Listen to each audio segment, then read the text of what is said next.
Et donc cet édifice en pierre là, ça c'est quoi en fait? C'est censé représenter quoi? Ça c'est une sorte de chapelle de pierre naturelle, couverte d'un tapis de mousse. Donc là ça se voit moins à cette époque, c'est l'hiver, mais l'hiver c'est beaucoup plus... il vaut mieux venir l'hiver parce qu'au printemps c'est rempli de tiques ce secteur. Il y a beaucoup de passages de gibier, d'ailleurs on suit les chemins de gibier pour y aller. On voit que c'est peu fréquenté parce que la neige, personne, il n'y a pas une empreinte de pas, donc il passe pas souvent un humain dans le coin. Et donc cet endroit est réputé pour...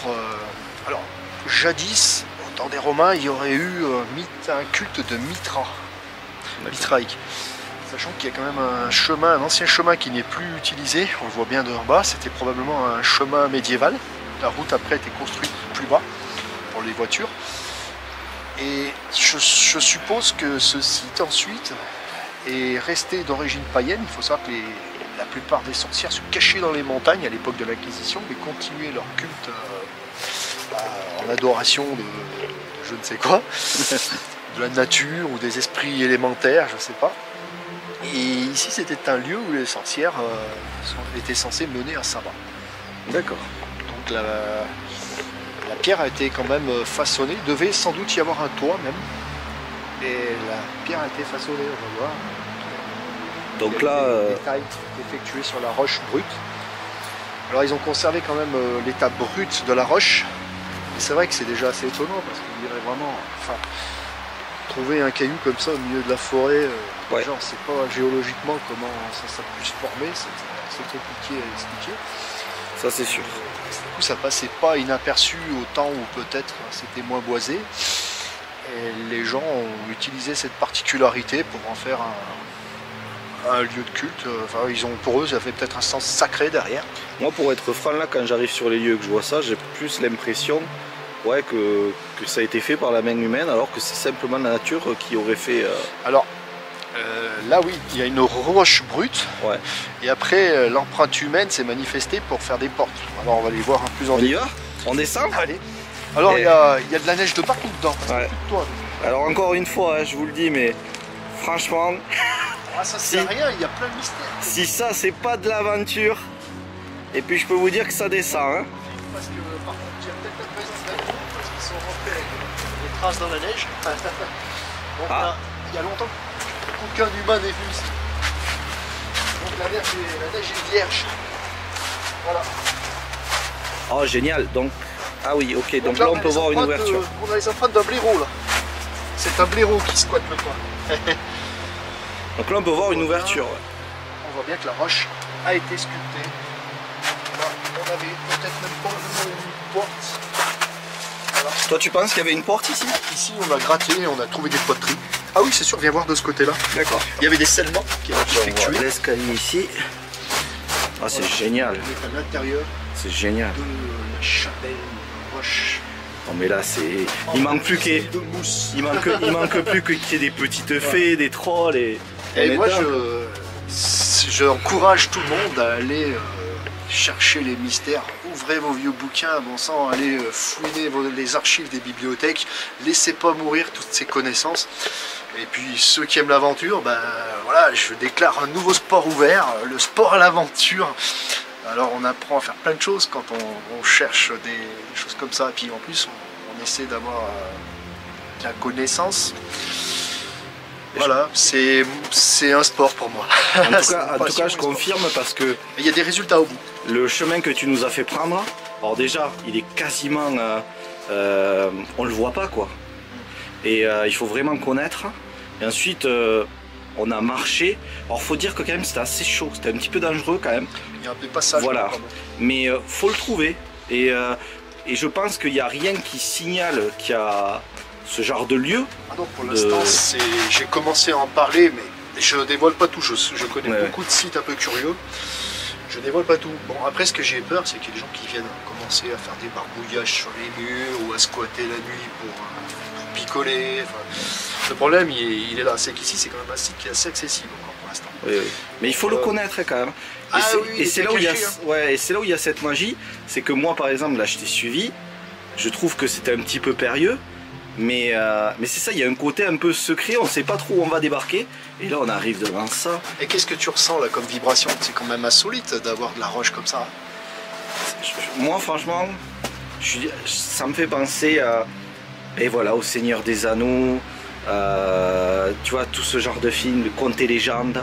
Ils sont épuisés dans l'histoire, c'est tout. Non, mais c'est ça, voilà. Et tu sais sur quoi tu marches là, Virgile? Alors dis-moi. Là, sur le plafond qu'il y avait autrefois, il y avait des charpentes qui avaient été faites. Donc on peut voir des pièces de salement. Donc la main humaine s'est posée quand même sur cette roche naturelle. Ah oui, et on voit qu'il y avait une porte avec une forme. Donc ça c'est assez particulier et c'est pas commun quand les portes se finissent un peu en pointe. On voit qu'il y avait une marche qui avait été... Ouais, j'ai vu ça, ouais. Quand on a gratté un petit peu, on n'a pas le droit de le faire, mais enfin, on grattait un peu les feuilles parce que bien sûr depuis il y a eu une accumulation de feuilles mortes qui sont tombées sur l'ancien toit. Donc on a trouvé les morceaux de terre cuite et de... Donc il y a bien quelque chose et nous on soupçonne qu'il y avait quelque chose de beaucoup plus profond. Alors peut-être même un escalier pour descendre ou alors des étages, c'est pas impossible aussi.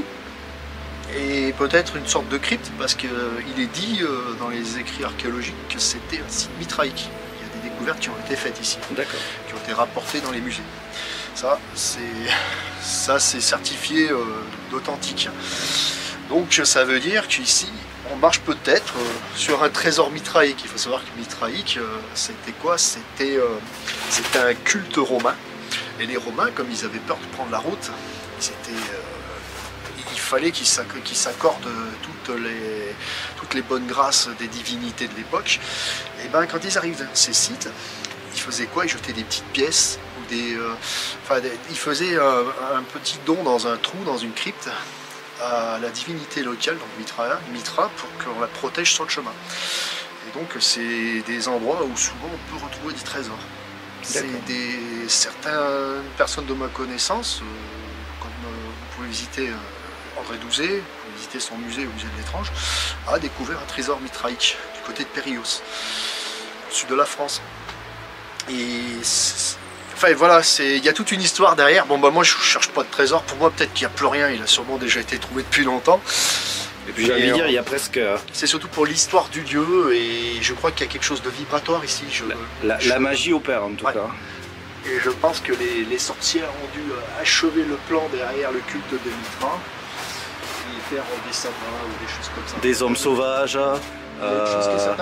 des sorcières. Pas de bourricots ou d'animaux parce qu'on se serait pas pris la tête, je pense, à sculpter ce genre de porte. Et puis aussi éloigner des habitations, ça paraît un petit peu... Voilà, rapprocher les bêtes l'hiver parce qu'on n'a pas envie qu'elles se fassent manger par les loups, sachant qu'ils sont revenus, ça y est, en Chartreuse. Voilà, quoi. Puis il y a du lynx aussi là. Il faut savoir que...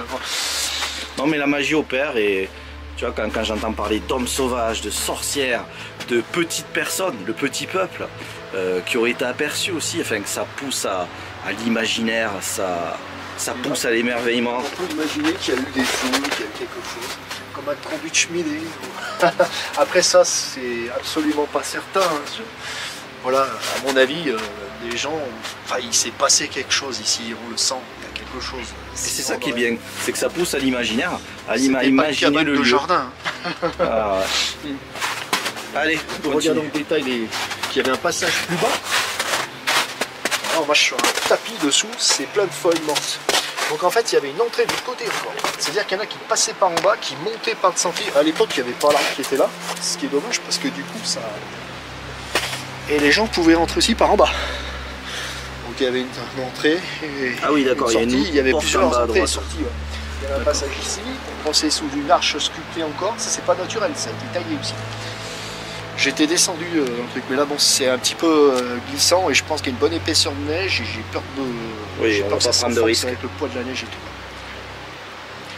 Ah, j'adore. Après ça doit être quand même assez solide parce que quand on voit l'arbre qui a poussé dedans, tapis de racines, ça tient la chose. Mais bon, on va pas prendre de risques. En plus on est en fin de journée. Et je trouve que... Ah ouais, on est bientôt, on est 5h. Ah ouais, et ça... On va voir regarde le soleil, le positionnement du coucher de soleil. Ça donne du cachet, vraiment. Curieusement, on est orienté, et ça j'ai vérifié avec les boussoles, on peut même, j'en ai une, et ben on se trouve sur le coucher du soleil à l'ouest. L'orientation c'est quand même assez mystique tout ça. Perfect Après, on peut timing. inventer des histoires. Le timing est parfait, mon ami. Voyageons. Alors, imaginons. tout bon aventurier a une boussole. Perdu dans les bois si vous n'avez pas ça. Donc on peut voir l'ouest, le nord, le sud, l'est et là l'ouest. Coucher de soleil à l'ouest. Assez dingue. Hein. Et curieusement au nord c'est pile la façade ici et le sud c'est de ton côté. C'est là. On est vraiment l'orientation est parfaite en nord sud. C'est dingue hein. Nord, sud et le lever du soleil, curieusement le rayon il se faufile entre Écoute, les... moi je sais pas quoi te dire, mais encore une fois, est-ce qu'il n'y a pas un signe dans... J'en sais rien. Franchement. Mais quand on fait de la recherche, c'est quand même troublant. peut-être que c'est une fausse piste, hein, mais ouais. voilà, on peut rien renier. Tout bon aventurier toujours sa boussole. Attention, achetez des boussoles, très important. Acheter les boussoles On est pour pas vite perdre. perdu.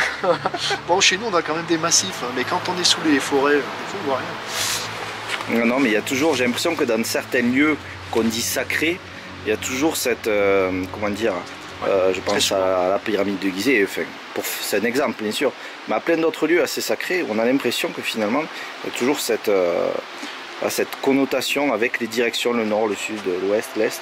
C'est... Même si cela est naturel, la disposition est parfaite, nord, Ouais, sud, est, ouest. C'est ça. Donc il y a déjà quelque chose de sacré. Après on voit une ouverture qui a été creusée de la main humaine. Il y a un côté mystique. Hein. Il faut quand même se... Hein. Et tout ça, eh ben, on trouve quelques informations dans des archives. Mais on ne sait pas grand chose en fait. On ne sait pas grand chose. Même les archéologues n'ont pas trouvé grand chose.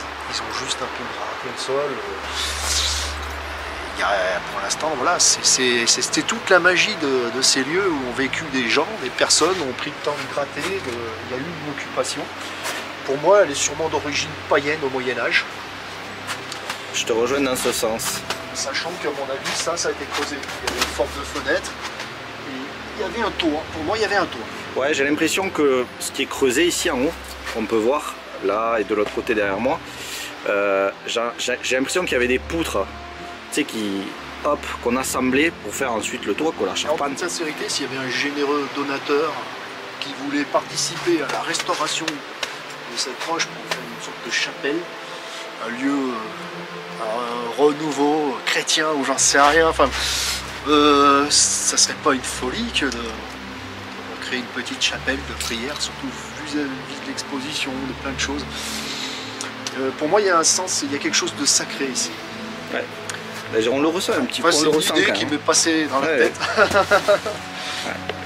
Je vis une aventure Ou alors, extraordinaire. On son jus et on bénéficie de ça avec un toit ouvert sur le ciel. et c'est beau de se dire que ce genre de merveille est chez nous. Ouais. Mais il y en a partout. C'est ça. Il y a encore beaucoup de choses à découvrir. Quand on cherche bien, eh ben, Ouais, il y a beaucoup d'autres merveilles dans Chartreuse, c'est très magique. là on pourrait s'imaginer tu vois, voilà, qu'il y a un lutin qui apparaisse ou d'autres J'en ai jamais vu. choses du genre. Mais ça pousse à... Il y a des blaireaux en tout cas, des et puis deux aventuriers. Ah ouais, là t'as cassé les mythes là. Bon, je vais pas vous dire combien de fois je me suis cassé la tronche en descendant pour pouvoir arriver là-bas. Donc devant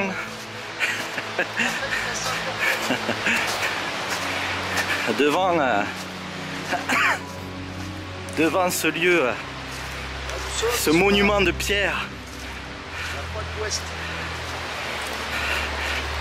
l'important c'est que je sois arrivé en vie. Un vrai vaisseau de roche qui nous emporte. Il y a un petit look PlayStation 5 je trouve. Alors imagine tout ce qu'il peut y avoir de contenu entre ces deux rochers. On dirait un escalier, non? Peut-être.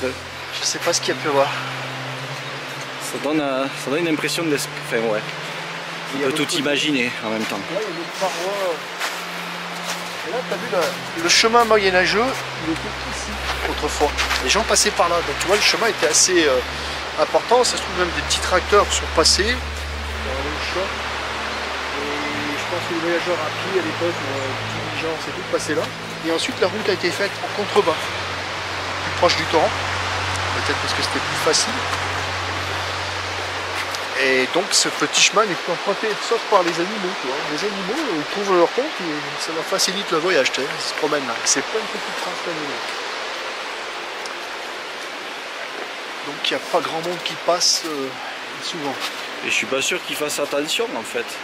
Et beaucoup C'est passent vrai que... sans y faire attention. Ouais. C'est surtout ça. Bon, le caillou interpelle quand même. Oui, oui, oui. Mais, Et encore plus quand on s'y approche. après, quelques arbres assez majestueux. Quand on regarde l'épicéa à côté, avec le tronc qu'il a, c'est super. Alors bouge pas Damien, je vais te filmer de loin, comme ça on va voir la hauteur de l'édifice.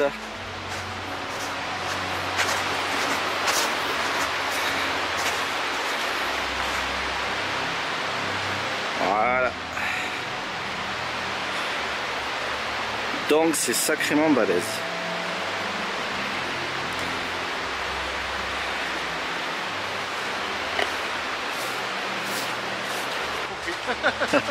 Non, j'allais dire, et maintenant, qu'est-ce qui se passe ici? Culte païen, Voilà. sorcellerie. Donc, quand tu descendais, après, on aurait dit on dirait que cette ouverture a été faite aussi. Comme si tu descendais Ouais. en dessous. On a l'impression qu'il y a quelque chose qui a été fait, ouais, là. Effectivement. Ça a été creusé.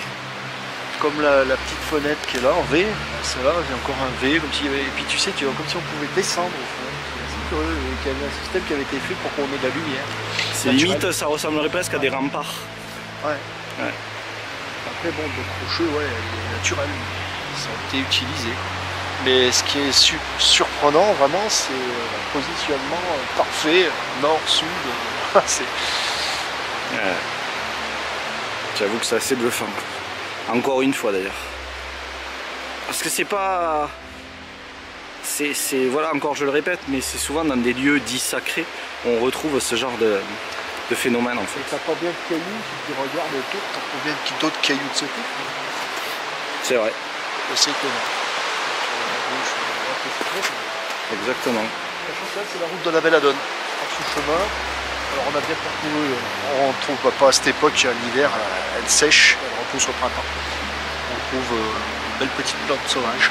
Donc la belladone, c'est quoi? C'est une plante des sorcières. Et oui. Utilisée dans les potions magiques. On Oui. trouve une autre plante de sorcière également dans le coin, tout près de nous. C'est une orchidée qui est utilisée par les sorcières, c'est une dactyloryza. On utilisait la racine pour des rituels magiques. Parce que la dactyloryza, elle a cette dactylo qui vient du grec, qui veut dire les doigts. On a l'impression que c'est des petites mains. Elles avaient un sens, enfin, le côté anthropomorphique, côté humain, en fait, avait un sens pour la magie et la sorcellerie. D'accord. Après, la belladone était plus utilisée pour ses effets hallucinogènes.